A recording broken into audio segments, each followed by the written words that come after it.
What if I told you that the history of the Cold War we are taught in school is inherently dishonest? Beneath the surface of the decades-long Cold War between the United States and the Soviet Union was a drawn-out hot war between the Western capitalist elite class and the poor peasant masses of the post-colonial world. As the Second World War came to an end, millions of former colonial subjects fought for their right to autonomy, prosperity, and independence from their previous imperial overlords. This clash between the landless masses of the global south and the bourgeois elites in Washington, D.C., New York, London, and Paris was fought sometimes overtly, but often in the shadows throughout the second half of the 20th century and into the present day. While the USSR and the United States pointed increasingly large nuclear weapons at each other and shot rockets into space, a different yet intrinsically linked war for the hearts and minds of the colonial world was at play. However, the United States and its Western allies had a secret weapon in this fight that they would continue to improve and hone throughout the struggle, that being the Central Intelligence Agency. Folks, welcome to the Cold War and welcome back to the history of the CIA.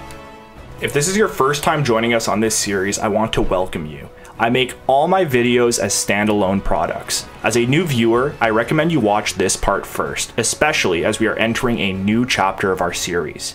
If you enjoy the video and how I present information, the previous parts will always be there and will hopefully be equally as enjoyable. Today, we are starting a new chapter in our story with the creation of the Central Intelligence Agency. In the previous three parts, we covered the history of the wartime predecessor to the CIA, the Office of Strategic Services, their collaboration with Nazis in Europe, organized crime in China and Harlem, and the beginning of Operation Gladio, the future plans for a shadow anti-communist army in Western Europe. As always, in every video, I cite all my sources. When a number pops up at the top of the screen like this, you can find a matching bibliographic citation in the description. I have a lot to cover today as we look at the global cultural environment that led to the birth of the CIA and how the Central Intelligence Agency was finally created with little regard for its troubling future. Let's begin. I will do my level best to stand up for freedom and democracy around the world by keeping the United States of America strong and by keeping our eyes wide open as we welcome change in the world, but keeping our eyes wide open.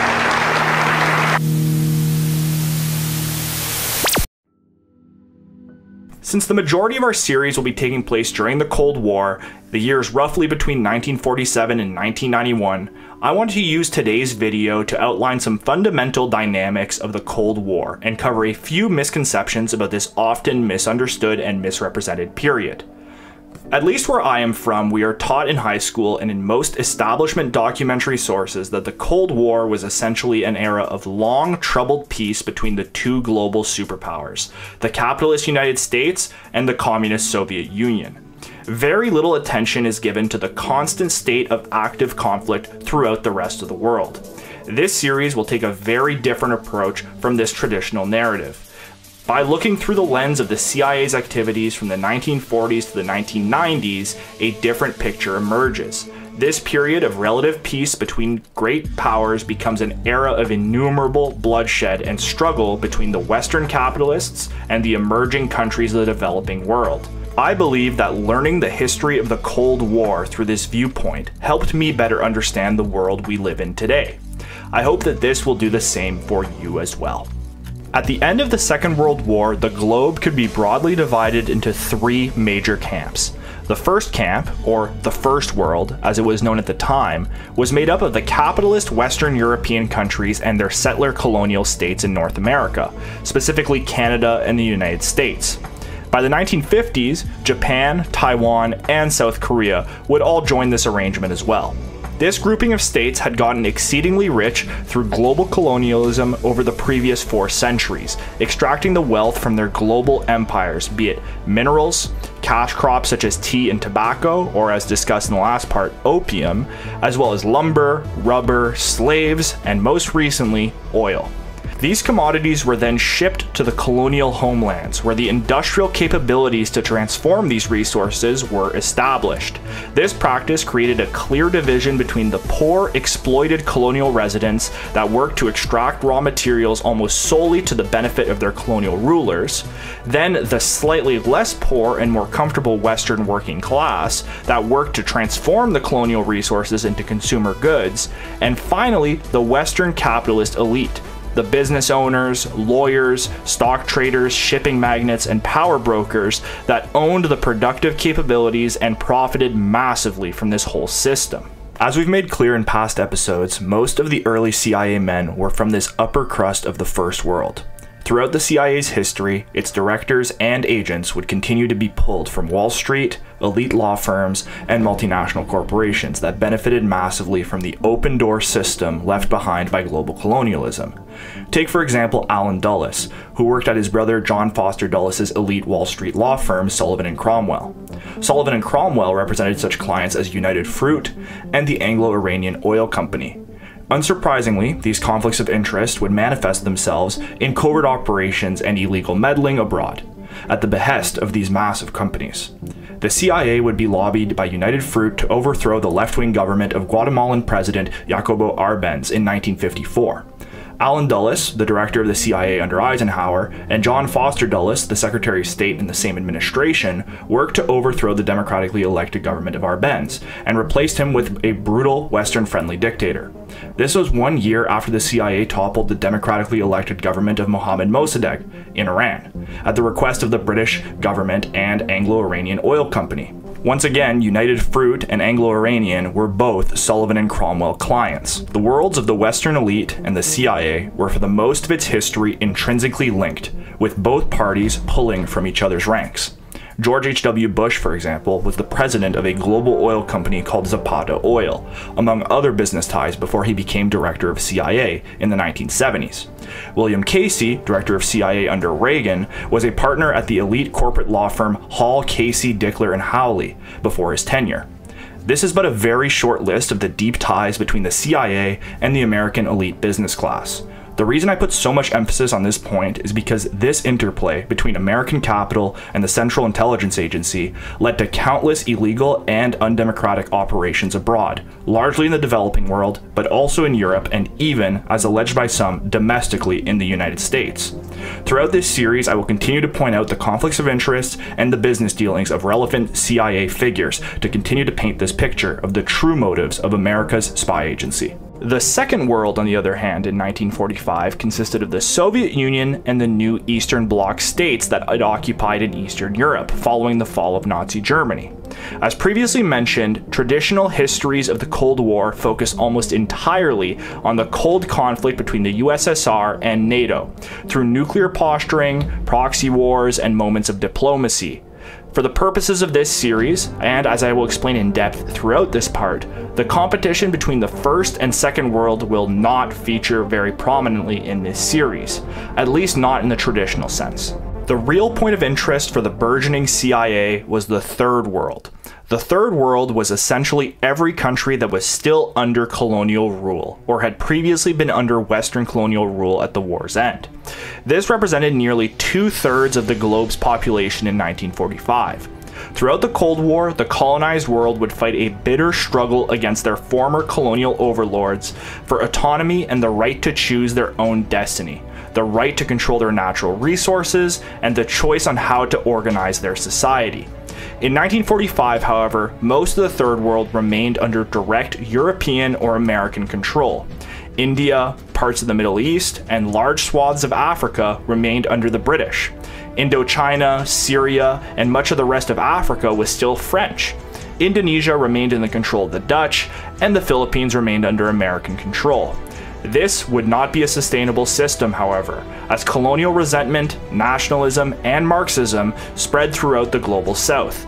Furthermore, the Soviet Union, and later Mao's China and Castro's Cuba, were vocal supporters of the decolonization of the West's former colonies, giving moral and at times material support to these causes.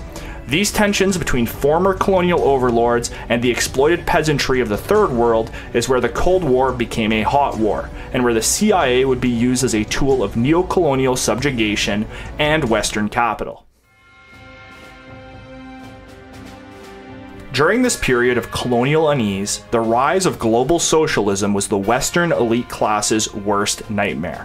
Marxist rhetoric of class warfare and redistribution of wealth left serious anxiety with the rapacious global corporations that had been ruthlessly exploiting the post-colonial states for the past century.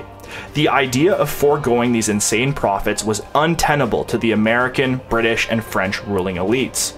Marxism was also a natural fit in the decolonized states, as the people living under this arrangement were some of the most exploited people on the planet. Soon after the end of the Second World War, in 1949, Mao Zedong's People's Liberation Army in China inspired countless colonial peasants across the globe as he armed farmers and laborers against the Western-backed nationalists of Chiang Kai-shek.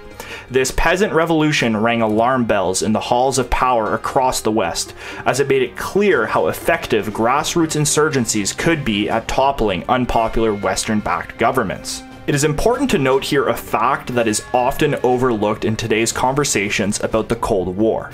Communism as a global force was an idea that needed to be actively fought and destroyed by the Western elite class, as it posed an existential threat to their existence. Inherent in Marxism is the redistribution of wealth, and most scary to the Western capitalists was land reform, wherein the new nationalist or Marxist government seized all foreign-owned land and redistributed it to the people within that society, essentially cutting off the Western middleman. This was a devastating prospect for the Western oil firms, mining firms, and agricultural corporations such as United Fruit, which ran their Central American and Caribbean plantations like feudal kingdoms. Communism was untenable for these corporations that had deep political power within the institutions of the West. Another ideology that was rising across the world was nationalism. Contrary to popular depictions of the Cold War, not all Third World revolutionary leaders were Marxists in the early Cold War. Actually, quite the opposite. These states, these nationalist states, were prominent throughout the Cold War, embracing a third way, outside of the communist capitalist paradigm that was laid out by the superpowers. These states decided to work both sides and try to create their own destiny.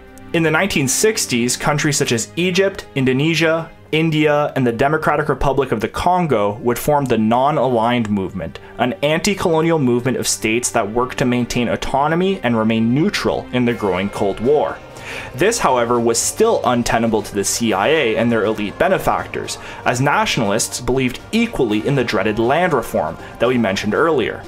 Therefore, a cycle began to form that would repeat again and again across the globe, as we'll see in this series, where nationalist leaders would be pushed by the CIA to embrace Marxism due to harsh and often violent opposition from the West. These states would be forced to gain support from communist states such as the Soviet Union and China to complete their revolution. So, in turn, most of the CIA's activities throughout the Cold War were not directly aimed at the Soviet Union or undermining the activities of communist China. They were aimed at manipulating global circumstances to ensure that Western capital remained in firm control of the global South's wealth. This is a bit of a spoiler to the end of the Cold War here, but they largely succeeded in this goal, as we will see throughout this series. The main battlefields of the Cold War were not Berlin or Moscow, they were in the global South, and this would be a dirty war full of trickery, crime, and injustice. So with all that laid out, let's discuss the creation of the CIA and the passing of one of the most significant pieces of legislation in American history, the National Security Act of 1947. After Truman ordered the dropping of the nuclear bombs on Hiroshima and Nagasaki in August 1945, Japan agreed to unconditional surrender, and the world's 6-year-long nightmare was over. Only 2 weeks after the war's end, President Harry Truman ordered the OSS, the US's wartime spy agency, to largely disband, leaving only a few agents in key European locations. Dulles, Donovan, Angleton, and all the other OSS boys went back to their now seemingly boring desk jobs in the upper crust of American society. Colonel William Donovan's days as the leader of American intelligence were over, and this mostly marks his departure from our series. Although, as we will see, Donovan remained intimately connected to the future CIA through his help in creating shell companies to help funnel illegal funds to Gladio forces across Europe. As I mentioned in previous parts, CIA agents rarely retire from their intelligence roles. They simply shift into other useful business. For Wild Bill, this was the case, but for now, we say goodbye to this character. His influence in helping save Nazis from Nuremberg will be remembered.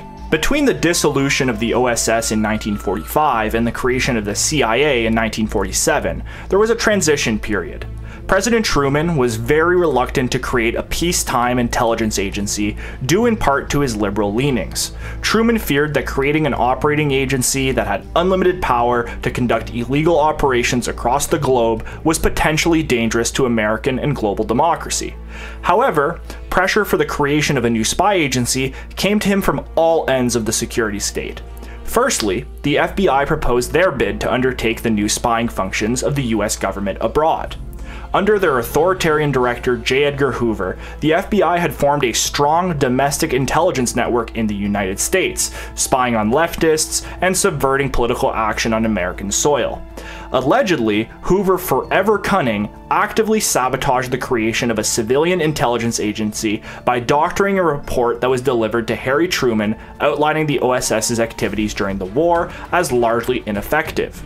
Of course, he wasn't wrong, but he was clearly just trying to persuade the president to give him ultimate control of the agency, so this isn't exactly a noble move on his part. J. Edgar Hoover will continue to have a mixed relationship with the future CIA, as we will explore in the next parts when we uncover the shadowy blackmail network that tied both agencies together, but that's for another day.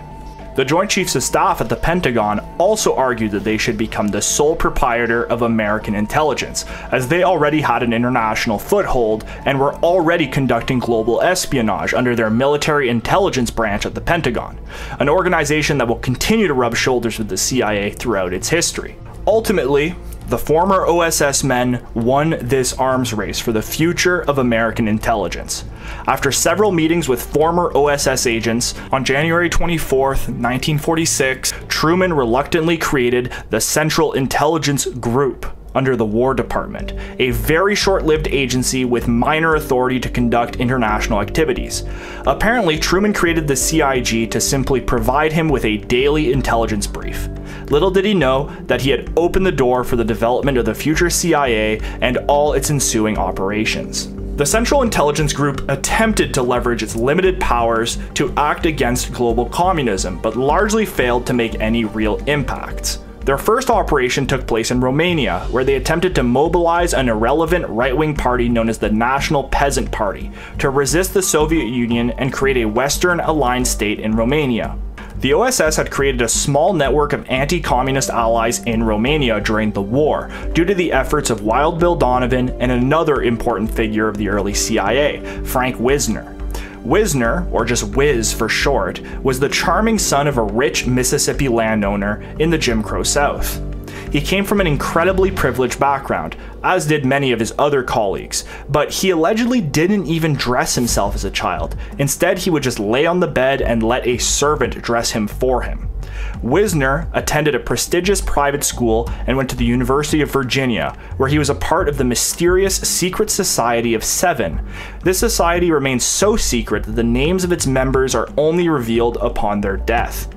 Secret societies will play a crucial role in future CIA operations as shadowy forums for backroom deals and liaisons between organized crime and legitimate figures of the security state. Wiz graduated from college with a law degree, and like so many other future CIA agents, joined a white-collar law firm on Wall Street. Wisner was the OSS station chief in Romania during the war, where he helped organize a small community of German fascists into an anti-communist stay-behind force to fight the future Soviet invasion.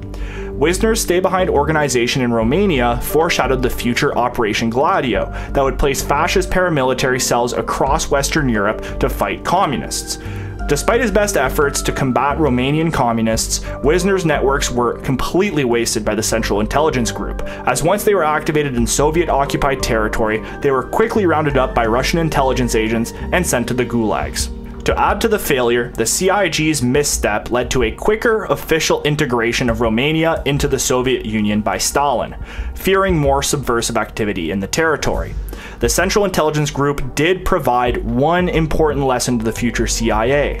There existed a massive gap in intelligence experience and capabilities between the Americans and the Soviets at this time, especially given Stalin's repressive and omnipresent reach throughout the USSR. The Soviet Union had been running their secret agency Cheka, the predecessor of the KGB, since 1917, and had become masters at counterintelligence, comparatively to the relatively new American intelligence apparatus that had only been in effect since 1941. Throughout the Cold War, American covert operations behind the Iron Curtain would be mostly futile, which led the agency to fighting the advance of communism on other fronts around the world instead. Under the CIG's second director, Air Marshal Hoyt Vandenberg, the agency would be reformed into the CIA of today, but not without the help of the venerable Allen Dulles. While the CIG failed to subvert the Soviet Union in Europe, our old pal Allen Dulles was working hard at his former law firm Sullivan & Cromwell on Wall Street. Although on paper, Allen Dulles was working as a lawyer during this period, he did continue to liaise with his former OSS colleagues to plot the course of the future CIA. He and Wild Bill Donovan created a work plan for the future agency in the years of 1946 and 1947. He was also elected as the president of the Council of Foreign Relations in 1945, a powerful think tank of former army men, business leaders, and politicians that worked to preserve American supremacy across the globe. Dulles did not retire from spycraft after the war, he was simply on a hiatus. These efforts to remain intimately connected to the post-war security state paid off massively, when in 1947, Dulles was called forward by the Senate Armed Services Committee to lay out the architecture of the future CIA. The outline he devised was largely based on Wild Bill Donovan's dreams, a highly funded, top-secret, unaccountable agency that could operate globally without any limitations. The report was presented to Truman in 1947, and after years of constant lobbying by the FBI, the Pentagon, and former OSS agents, he finally agreed to the proposal. Coincidentally, or maybe not so coincidentally, 1947 was also the year that Truman declared his famous Truman Doctrine, where he officially positioned the United States as an overt enemy of communism across the globe. He stated to Congress in March 1947, while requesting military aid to anti-communist forces in Greece, quote, "I believe that it must be the policy of the United States to support free people who are resisting attempted subjugation by armed minorities or by outside pressure." And with the utterance of these words, the Cold War had begun.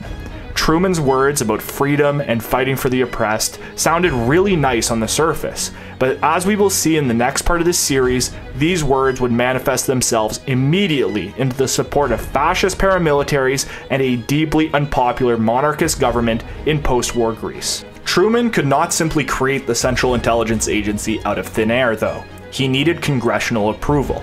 So in June 1947, a congressional committee was convened and Allen Dulles was brought into DC to present the proposal. At this point, with the rise of the Red Scare and the encroachment of the Soviet Union in Eastern Europe, the US government was looking for any way to subvert the spread of socialism across the globe. So in 1947, Truman signed the grotesque National Security Act, which I consider to be up there with the Patriot Act as one of the most devastating pieces of legislation for American civil liberties. The National Security Act of 1947 created firstly the National Security Council, a new direct line between the White House and the Joint Chiefs of Staff, essentially further blurring the lines between the political arena and the military, but also adding an extra layer of fog between military decision-making. Furthermore, it also created the Secretary of Defense position, which unified all military branches under one civilian leader. The act also created the US Air Force, which had previously been under the Army, with good old General Vandenberg, the leader of the Central Intelligence Group, as its new leader. And finally, the National Security Act included the creation of the Central Intelligence Agency, an independent civilian intelligence agency with an operating budget, a staff, and a global reach. And, just like that, with the signing of one act, President Truman created one of the most influential and damaging organizations in the modern world.